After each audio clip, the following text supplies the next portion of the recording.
surga. Kalaupun toh mereka masuk ke dalam neraka, paling berapa hari? 40 hari yang telah kita pelajari. Tapi keyakinan mereka ini kemana? Keyakinan yang mengatakan mereka pasti masuk surga, mereka bakal masuk neraka itu cuman hanya 40 hari, kemana? Mereka tamak terhadap kehidupan dunia, sampai dikatakan Allah Subhanahu wa taala, yawaddu ahaduhum lau yu'ammaru alfasana. Bahkan di antara mereka ini ada yang meminta berangan-angan untuk dihidupkan di dunia ini selama alfasana, 1000 tahun. Saking tamaknya mereka dengan dunia. Padahal orang-orang musyrik itu ateis. Orang-orang musyrik itu tidak menganggap adanya surga, tidak menganggap adanya neraka. Tapi ketamakannya terhadap kehidupan dunia kalah dengan ketamakannya orang-orang Yahudi, sampai mereka menginginkan kehidupan 1000 tahun. Wa ma huwa bimuzahzihihi minal azab. Dan umur yang begitu panjang yang ingin mereka dapatkan, yang ingin mereka miliki, wa ma huwa bimuzahzihihi minal azab, tidak mampu menjauhkan mereka dari azab Allah Subhanahu wa taala. Ayyu ammar wallahu basirum bima ya'malun. Dan Allah Subhanahu wa taala basir, maha melihat, baik yang nampak ataupun yang tidak nampak di dalam hati mereka. Bima ya'malun, dari apa-apa yang mereka lakukan. Nah, ini yang telah kita pelajari kemarin. Bagaimana persaksian mereka orang-orang Yahudi seakan-akan benar, mereka yakin, seakan-akan apa yang mereka katakan itu bakal terjadi. Tapi setelah diadakan mubahalah, setelah ditantang mereka, justru mereka mundur. Justru mereka tidak berani melakukan apa yang mereka yakini. Saat itulah orang-orang yang ada di sekitar sana Madinah yakin bahwasanya mereka Bani Israel, kemudian termasuk dari orang-orang yang berdusta. Sampai kemudian di dalam ayat yang ke-97 ada sebuah kisah. Asbabun nuzulnya adalah ada seorang Yahudi. Kita akan masuk ke dalam ayat yang ke-97. Ada seorang Yahudi yang datang kepada Nabi Muhammad SAW. Yang ini diriwayatkan oleh Bukhari. Qala al-Bukhari qauluhu ta'ala. Bukhari mengatakan di dalam kitabnya Sahih Bukhari, qauluhu ta'ala, firman Allah Subhanahu wa taala, man kana aduwwan li Jibril. Barang siapa yang dia memuji Jibril. Qala Ikrimah mengatakan radhiyallahu anhu, Jibru wa miku wa israfu. Jibru, miku, israfu itu artinya adalah abdun. Kan ada Jibril, Mikail, ada Israfil. Jibru, miku dan isru itu artinya abdun, hamba. Il adalah Allah. Maka Jibril hamba Allah, Mikail hamba Allah, kemudian Israfil pun juga hamba Allah Subhanahu wa taala. Ketiga ini artinya adalah abdun, il adalah Allah. Summa an Anas bin Malik, kemudian Bukhari pun meriwayatkan dari Anas bin Malik, qala sami'a Abdullah bin Salam, bahwasanya dahulu Abdullah bin Salam ini adalah seorang Yahudi yang saat itu belum masuk ke dalam Islam. Sami'a Abdullah bin Salam mendengar bima qadami Rasulillah wa huwa fi ardi yakhtarifu, mendengar kedatangan Nabi sallallahu alaihi wasallam. Fa'atan Nabi sallallahu alaihi wasallam faqal, maka Abdullah bin Salam ini setelah mendengar ada Nabi yang datang ke kota Madinah, mendatangi Nabi tersebut, datang kepada Nabi Muhammad sallallahu alaihi wasallam, faqal, kemudian mengatakan, inni sa'iluk, saya akan bertanya kepadamu, an salasin, tentang 3 hal, la ya'lamuhunna illa nabi, yang 3 hal ini tidak diketahui siapapun illa nabi, kecuali seorang nabi. Apa pertanyaannya? Oh, ini seru ini. Ma awwalu asyratis sa'ah, yang pertama, tanda pertama kali dari kiamat besar itu apa? Yang kedua, wa ma awwalu ta'amin ahlil jannah, dan makanan pertama ahli surga itu apa? Yang pertama tadi, apa tanda pertama kiamat besar? Yang kedua, makanan pertama apa yang akan dikonsumsi oleh penduduk surga? Yang ketiga, wa ma yanzi'ul walada ila abihi au ila ummihi. Bagaimana cara agar seorang anak ini mirip dengan ibunya atau bapaknya? Jadi ini pertanyaannya bukan cuma pertanyaan tentang hal ghaibiyah, tapi pertanyaan tentang kedokteran juga ini. Bagaimana caranya kita sebagai orang tua pengen punya anak yang mirip dengan kita misalkan, atau mirip dengan ibunya, laki-laki kah atau perempuan kah? Ditanyakan oleh Yahudi ini, Abdullah bin Salam. Qala, maka Rasulullah Shallallahu Alaihi Wasallam mengatakan, akhbaroni bihinna Jibril anifan. Jibril baru saja memberitahu kepadaku. Jibril baru saja memberitahu kepadaku. Maka kata Abdullah bin Salam, qala Jibril, kaget dia bertanya, Jibril?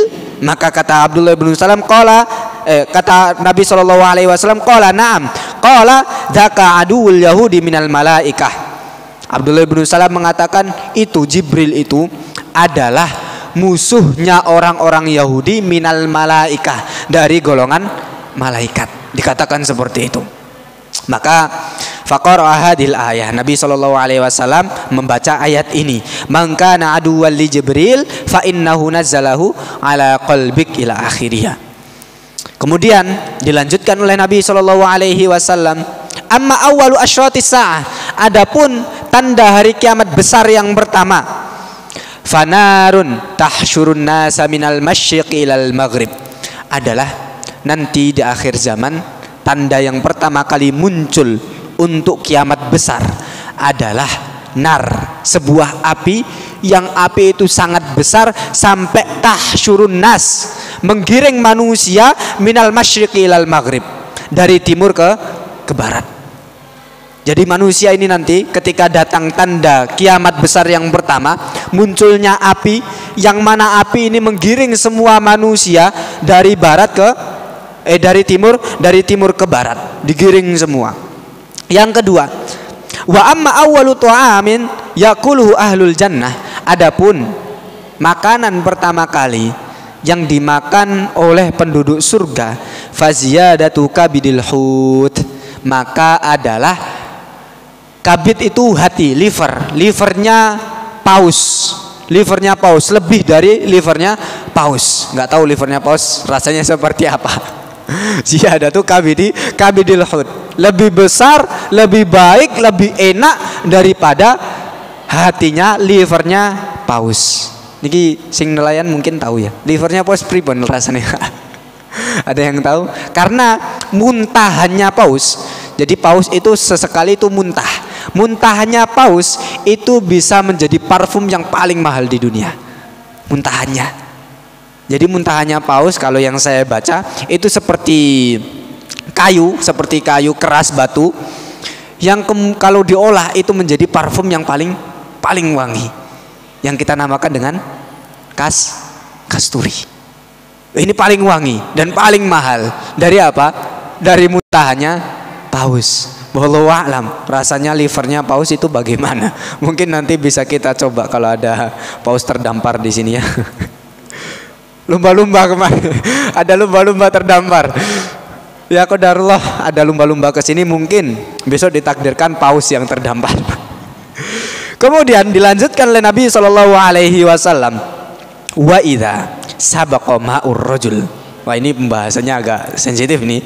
Wa idza sabaqa ma'ur rajul, apabila air mani laki-laki itu mendahului air mani perempuan, ma'al mar'ah naza'al walad, maka anaknya itu akan mirip bapaknya. Anaknya akan mirip bapaknya. Jadi misalkan nih ada pasangan suami istri, kemudian air mani laki-laki mendahului air mani perempuan, maka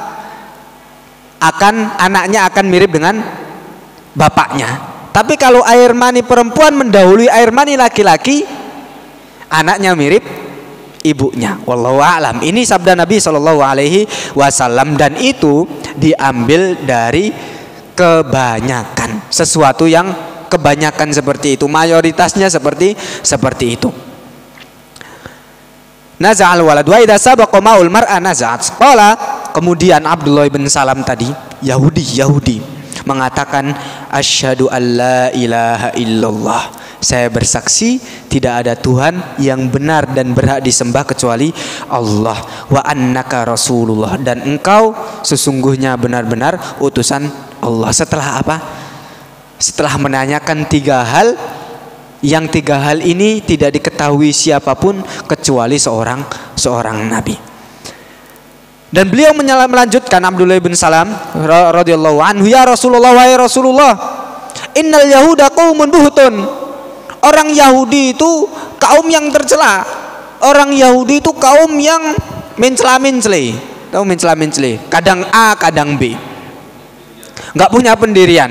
Wa innahum iya'lamu bi islami, jika mereka orang-orang Yahudi, keluarga saya, teman saya, kerabat saya, tetangga saya tahu bahwa saya ini sudah masuk Islam, qabla antas alahum yabahatuni, sebelum kamu menanyakan kepada mereka, mereka pasti akan mencelaku, mereka pasti akan menghinaku, kata Abdullah bin Salam. Faja'atil Yahud, maka Yahudi pun datang saat itu, tidak selang lama Yahudi datang kepada Rasulullah. Kemudian Rasulullah SAW berkata kepada mereka, faqala lahum Rasulullah SAW, ayu rajulin Abdullah ibn Salam fikum. Menurutmu Abdullah ibn Salam di kalian ini seperti apa sih orangnya? Baikkah, dermawankah, suka menolongkah, atau seperti apa? Maka dijawab oleh orang-orang Yahudi, qalu khairuna wa banu khairina, dia adalah orang yang paling baik dan anaknya orang yang paling baik. Siapa yang mengatakan? Orang-orang Yahudi sebelum tahu kalau Abdullah ibn Salam masuk ke dalam Islam. Khairuna, dia adalah yang paling baik di antara kami, orang-orang Yahudi, dan anak dari orang yang paling baik. Wa sayyiduna wa banu sayyidina, dan dia tuan kami, maksudnya tuan itu tokoh kami. Wa banu sayyidina, dan anak dari tokoh kami. Qala ara'aitum in aslam, bagaimana pendapatmu kalau Abdullah bin Salam ini masuk ke dalam Islam? Maka dijawab oleh mereka orang-orang Yahudi, qalu a'adahullahu min dzalik, Allah pasti Abdullah bin Salam dari masuk, nggak bakal masuk ke dalam Islam. A'adallahu min dzalik. Fa kharaja Abdullah, maka setelah dijawab oleh orang-orang Yahudi seperti ini, Abdullah ibn Salam nggak mungkin masuk ke dalam Islam. Keluarlah Abdullah ibn Salam. Fa kharaja Abdullah faqala, kemudian mengatakan asyhadu alla ilaha illallah. Abdullah ibn Salam mengatakan kepada orang-orang Yahudi, asyhadu alla ilaha illallah wa asyhadu anna muhammadar rasulullah. Qalu, mereka langsung mengatakan, huwa syarruna wa banu syarrina, dia adalah orang yang paling buruk di antara kami dan anak dari orang yang paling buruk di antara kami. Padahal baru beberapa menit nih, bukan menit, bahkan detik, mengatakan Abdullah bin Salam ini orang paling baik. Tapi setelah tahu Abdullah bin Salam ini masuk Islam, dikatakan huwa syarruna, dia orang yang paling buruk, wa banu syarrina, dan anak dari orang yang paling buruk di antara kami. Faqala hadzal ladzi kuntu akhafu ya Rasulullah, ini adalah hal yang aku takuti. Masya Allah, bagaimana orang-orang Yahudi. Nah, dari sini, dari riwayat ini, hadis ini, asbabun nuzulnya, kemudian disimpulkan bahwa, dijelaskan bahwasanya orang-orang Yahudi semuanya itu memusuhi Jibril alaihissalatu wassalam. Kenapa? Karena ketika mereka bertanya kepada Nabi Muhammad SAW, siapa yang memberikanmu Al-Quran ini? Maka Nabi Muhammad SAW menjawab, Jibril. Saat itulah mengatakan bahwa Jibril adalah musuh kami orang-orang Yahudi. Padahal Padahal mereka tahu, mereka yakin bahwasanya Jibril ini dulu yang memberikan kitab Taurat kepada siapa? Musa, memberikan kitab Injil kepada Isa. Mereka tahu, mereka faham terhadap kitab mereka. Tapi karena mereka fanatis buta, mereka kemudian hulu terhadap kaumnya dan tidak mau menerima selain dari kaumnya, sehingga mereka memusuhi malaikat Jibril, yang malaikat Jibril memberikan wahyu kepada semua para nabi melalui wasilah beliau. Allah Subhanahu wa taala kemudian menurunkan ayat ini, "Qul man kana aduwwan li Jibril." Katakanlah Muhammad, jika ada orang yang dia memusuhi Jibril, menjadi musuhnya Jibril, fa innahu nazzalahu ala qalbik, padahal Jibril adalah yang menurunkan Al-Qur'an ala qalbik, kepada hatimu wahai Muhammad, biidznillah, dengan izin Allah, musaddiqan lima baina yadayhi, dan Al-Qur'an ini pembenar terhadap apa yang dahulunya ada di mereka orang-orang Yahudi. Lima baina yadayhi wa huda wa busyra lil mu'minin, dan Al-Qur'an ini sebagai petunjuk serta kabar gembira untuk orang-orang yang beriman. Jadi bukan hanya agama Islam kita sekarang yang difitnah sedemikian rupa, bukan hanya umat Nabi Muhammad SAW yang dikatakan, oh ayat ini keliru, oh ayat ini harusnya tidak seperti ini, penjelasannya seperti ini, bukan. Tapi orang-orang Yahudi terdahulu juga, Bani Israel terdahulu juga, itu ada beberapa orang yang memusuhi mereka Bani Israel dengan memfitnah apa yang ada di dalam kitab Taurat maupun Injil. Nah, Allah Subhanahu wa taala menurunkan Al-Qur'an ini itu bukan hanya untuk umatnya Nabi Muhammad SAW tok, tapi apa? Tapi juga sebagai pembenar dan bukti bahwasanya apa yang ada di dalam Taurat dan Injil itu benar. Jadi mendukung nih sebenarnya. Al-Qur'an sebenarnya mendukung mereka Bani Israel, membela mereka Bani Israel. Tapi karena mereka fanatik, karena mereka nggak suka golongan selain dari golongan mereka, sehingga mereka mendustai Al-Qur'an yang menjadi pendukung bagi Bani Israel, pembela bagi Bani Israel. Mangkana aduwwan lillah, kata Allah, barang siapa yang menjadi musuh Allah, wa malaikatihi, dan menjadi musuh malaikat-malaikat Allah, wa rusulihi, dan rasul-rasul Allah, wa Jibril, dan Jibril, wa Mikail, dan juga Mikail, fa innallaha aduwwul kafirin, maka sesungguhnya Allah adalah musuh bagi orang-orang kafir. Siapa itu orang-orang kafir? Yaitu orang-orang yang memusuhi baik satu ataupun semua yang disebutkan Allah Subhanahu wa taala di dalam ayat ini. Nah, kemarin juga sempat dijelaskan sebabnya kenapa Allah Subhanahu wa taala mengatakan mereka orang-orang Yahudi itu disifati Allah Subhanahu wa taala kafir dengan sebab memusuhi Allah, memusuhi malaikat-malaikat Allah, memusuhi rasul-rasul Allah Subhanahu wa taala, Jibril dan juga Mikail khususnya. Karena ketika ada seorang hamba memusuhi salah satu rasul, maka dia telah memusuhi semua rasul.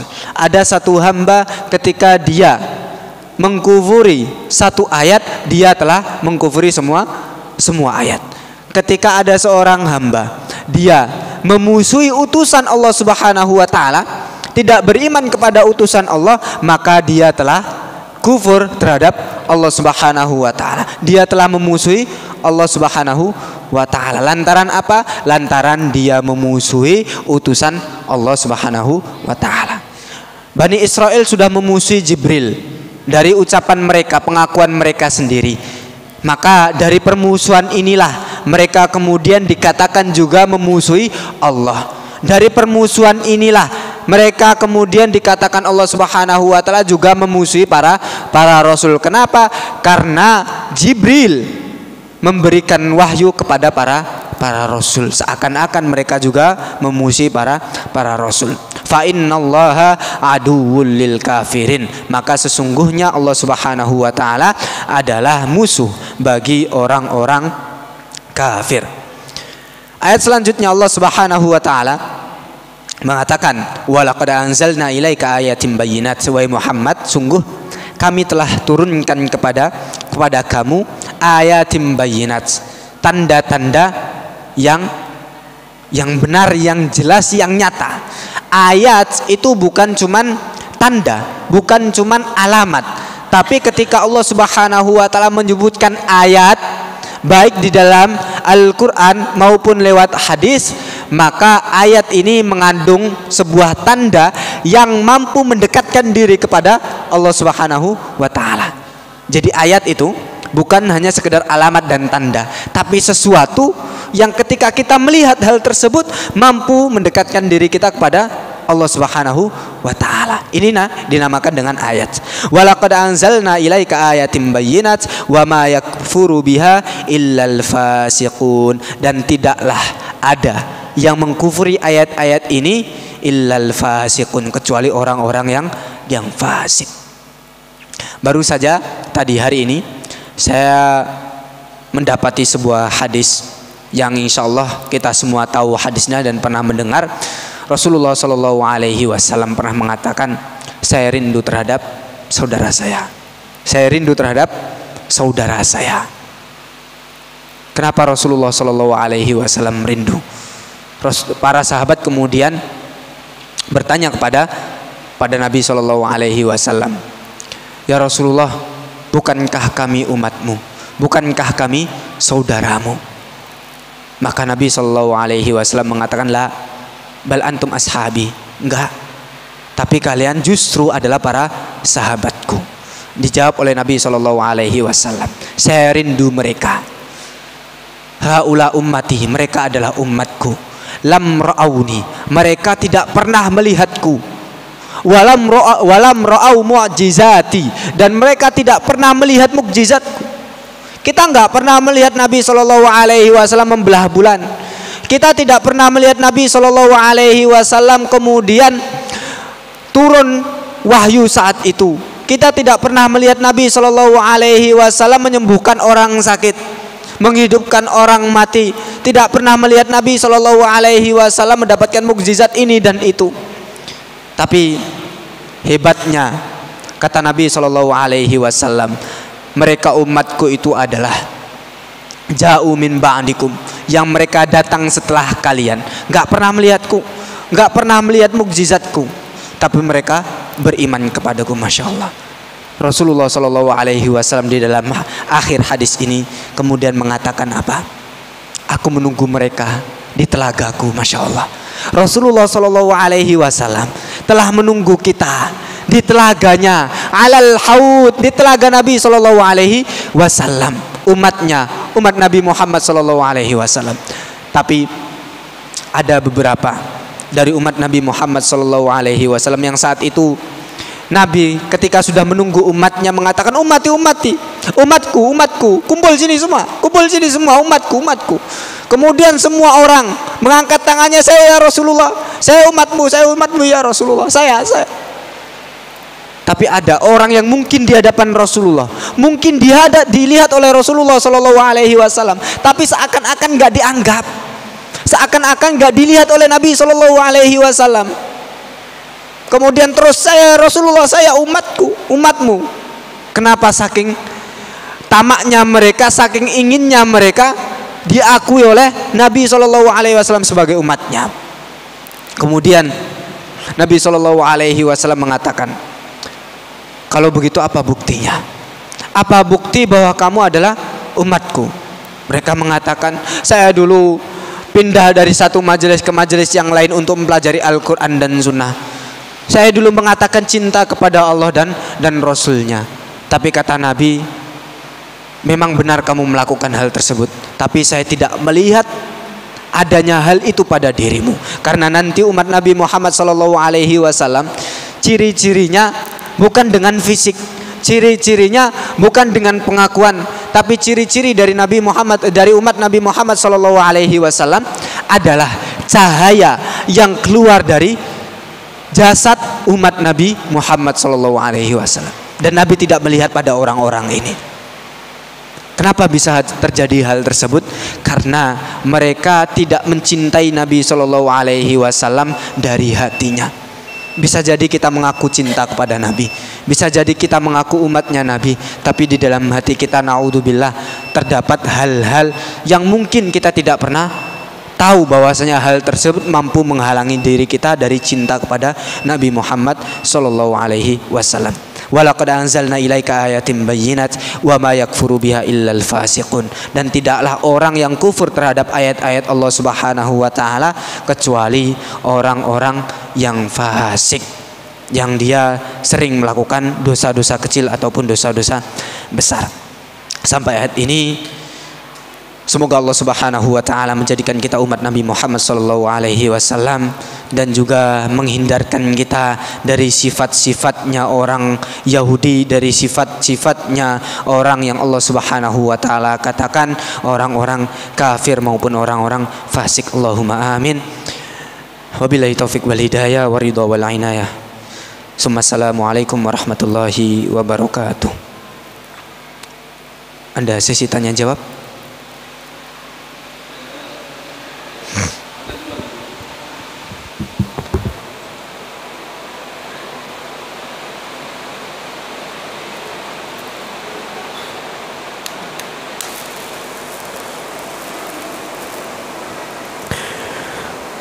Allahu Akbar,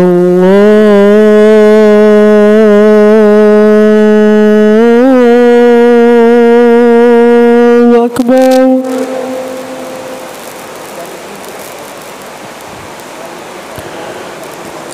Allahu Akbar,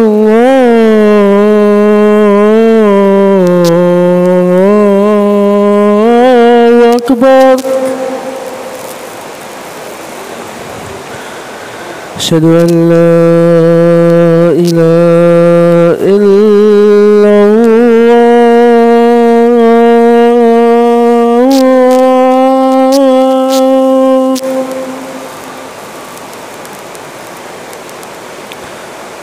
Asyhadu an la ilaha illallah.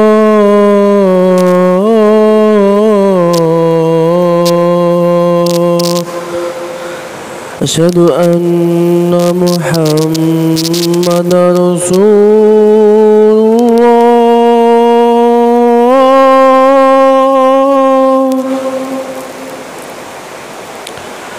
Asyhadu anna Muhammadar Rasulullah.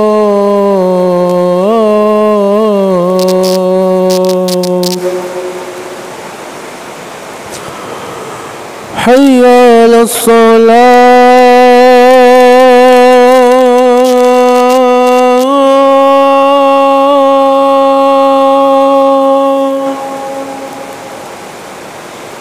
Hayya 'alas salat.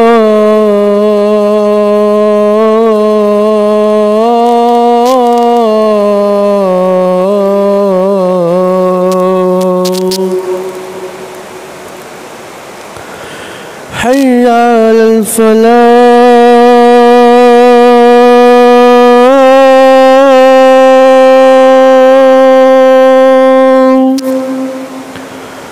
حي على الفلاح.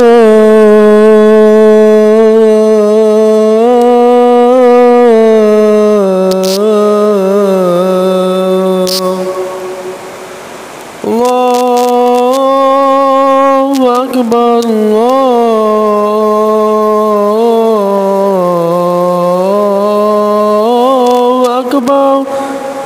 La ilaha illallah.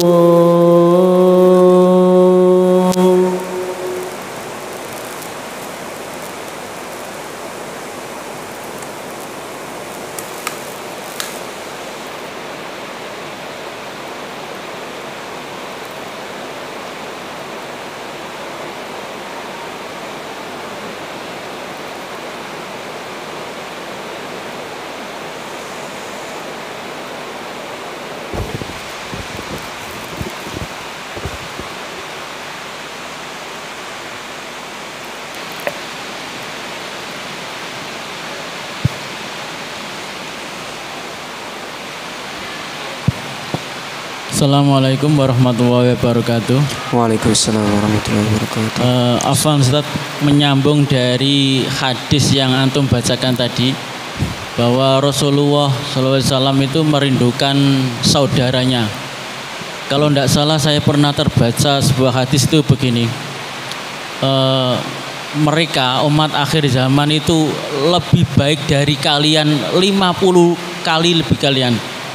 Terus sahabat bertanya, 50 dari mereka ya Rasulullah, 50 dari kalian. Yang dimaksud lebih baik di sini itu seperti apa Ustaz? Karena kita tahu amalan para sahabat itu kan luar biasa ya. Itu seperti apa Ustaz? Mohon dijelaskan, jazakumullah.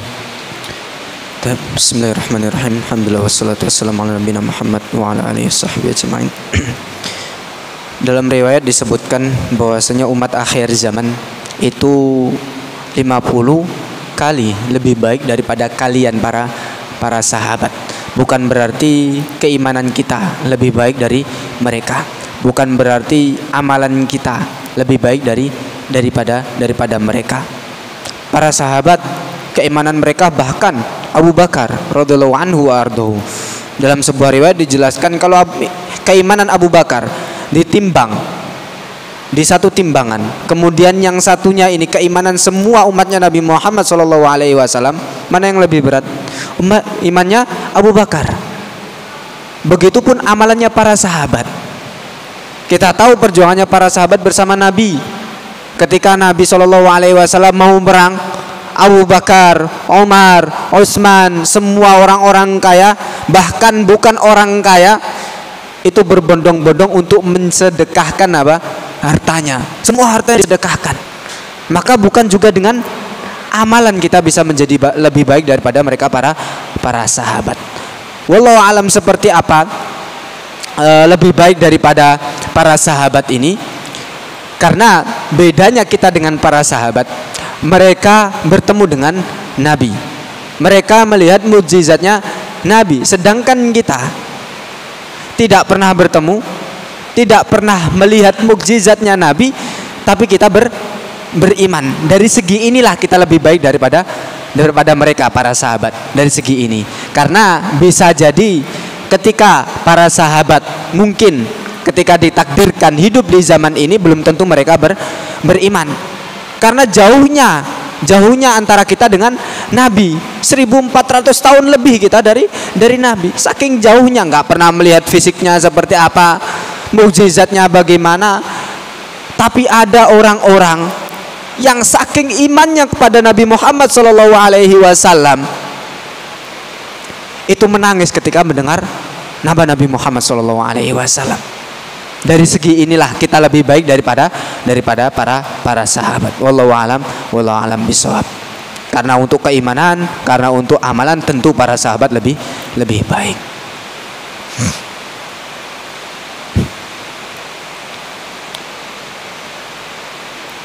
Maafi, cukup mungkin hanya ini yang bisa kita bahas, yang bisa kita pelajari.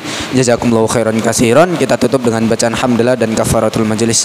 Alhamdulillahirabbil alamin. Subhanakallahumma rabbana bihamdika asyhadu an la ilaha illa anta astaghfiruka wa atubu ilaik. Wassalamualaikum warahmatullahi wabarakatuh.